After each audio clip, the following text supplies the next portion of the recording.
திருப்பத்தூர் ஜோலார்பேட்டை பேருந்து நிலையத்தில் போக்குவரத்திற்கு தடையாக நிற்கும் பழைய பேருந்து நிழற்குடத்தை அகற்ற வேண்டும் என்ற பொதுமக்களின் கோரிக்கை பலமுறை மனுக்கள் அளித்தும் நிறைவேறாததால் பயணிகள் கடும் அவதியடைந்துள்ளனர். திருப்பத்தூர் மாவட்டம் ஜோலார்பேட்டை பேருந்து நிலையத்தில் போக்குவரத்திற்கு இடையூறாக உள்ள பழைய பேருந்து நிழற்குடத்தை உடனடியாக அகற்ற வேண்டும் என்று பொதுமக்கள் தொடர்ந்து கோரிக்கை விடுத்து வருகின்றனர்.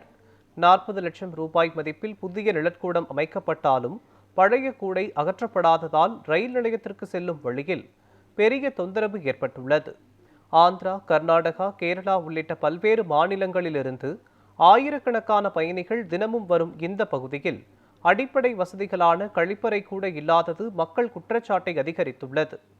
இதுகுறித்து அதிகாரிகளிடம் பலமுறை புகார் அளித்தும் எந்த நடவடிக்கையும் எடுக்கப்படவில்லை என பொதுமக்கள் கூறுகின்றனர்.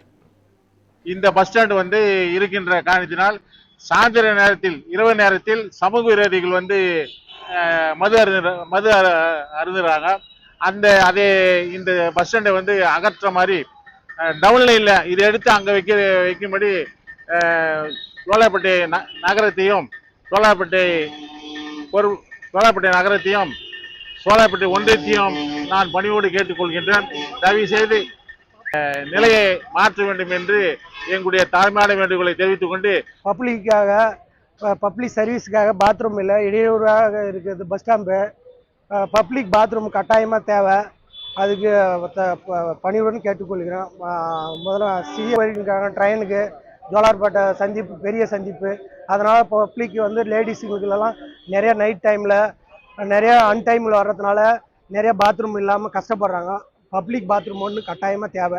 அதுக்கு இதை மாற்று அமைக்க வேண்டும் அப்படின்னு கோரிக்கை வைக்கிறோம். பஸ் ஸ்டாப் இடையே இருக்குது, அதனால் புது பஸ் ஸ்டாண்டு கட்டிக்கிறது இது தேவையில்லை அப்படின்ற மாதிரி சொல்கிறேன், கோரிக்கை வைக்கிறோம்.